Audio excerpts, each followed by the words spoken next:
চেপে ধরতেই সুদীপার কাছে সেবার সমস্ত সত্যিটাই স্বীকার করে নিল রিতম। হ্যাঁ বন্ধুরা, এমনটাই হতে চলেছে অনুরাগে ছোঁয়ার পরবর্তী পর্বে। সুদীপাকে কলেজ থেকে বারবার ফোন করে এবং সুদীপা শেষ মুহূর্তে কলেজে এসে পৌঁছে যায়। পরমাকে তখন বলে আসে, তুমি দাদার সাথে করেই চলে যেও। এতে করেই পরমা কিছু বলার আগেই সুদীপা কলেজের উদ্দেশ্যে বেরিয়ে পড়ে। কলেজে এসেই যখন রিতমকে খুঁজে থাকে, ঠিক সেই মুহূর্তেই শুনতে পায় যে রিতম কার সাথে ফোনে কথা বলছে। খুব কাছাকাছি গেলেই শুনতে পায় রিতম রুডির সাথে কথা বলছে। ওরফে কৃষ্ণ রায় নামে আমরা যাকে চিনতে পারি, তার সাথেই রিতম কথা বলছে।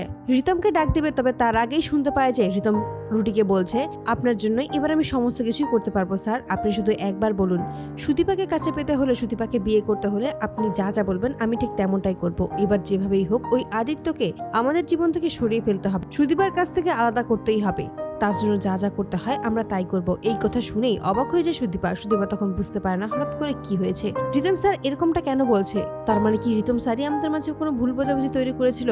এমন কোনো কিছু কি করেছে যার জন্যই মিস্টার চৌধুরী রেখে গিয়েছিল ওনার উপর, যার জন্য উনি অভিমানে আমার সাথে কথা বলতে চাইছে না? উনি এরকমটাই বলেছে যে আমাকে উনি বিয়ে করে ভুল করেছে। এই সমস্ত কথা ভেবেই এবার সে সিদ্ধান্ত নেয় রিতমকে এবার সে সমস্ত কিছু জিজ্ঞেস করবে। রিতমের যখন ফোনে কথা বলা শেষ হয়, ঠিক সেই মুহূর্তে রিতমের মুখোমুখি দাঁড়ায় সুদীপা। সুদীপা তখন রিতমকে বলে যে, স্যার আপনি সব কি বলছেন, আর আপনি কাকেই বা এসব বলছেন? এতে করে একটু ঘাবড়ে যায় রিতম। রিতম কি বলবে কিছুই বুঝতে পারে না। তখনই সুদীপা চেপে ধরে আর বলছে, এবার সত্যি করে বলুন রিতম স্যার, আপনি কি করেছেন? কেনই বা আপনি এরকম কথা বলেছেন, আর কাকেই বা বলেছেন? তখনই রিতম সমস্ত সত্যিটাই সুদীপার সামনে বাধ্য হয় বলে দিতে, আর বলে যে হ্যাঁ সমস্ত কিছুই আমি করেছি। আমি তোমার আর আদিত্যর মাঝখানে ভুল বোঝাবুঝি তৈরি করেছি, কারণ আমি তোমাকে ভালোবাসি, আমি তোমাকে বিয়ে করতে চাই সুদীপা। এতে করেই ক্ষিপ্ত হয়েছে সুদীপা আর বলছে, আপনি এটা কিভাবে করতে পারলেন? তখনই রিতম বলে যে, আমি যা করেছি ঠিক করেছি, আমি মনে করি না যে আমি কোনো ভুল করেছি। তখনই সুদীপা বলে যে, তার মানে আপনি ইচ্ছে করেই এমন একটা কাজ করেছেন? আপনি কি এমন করেছেন যার জন্যই মিস্টার চৌধুরী আমার সাথে কথা বলছে না, আমার থেকে দূরত্ব বজায় রাখছে? তখনই রিতম বলে যে, আমি কিছু ছবি পাঠিয়েছি তোমার আর আমার একান্তের কিছু ছবি। এতে করেই ক্ষিপ্ত হয়ে যায় সুদীপা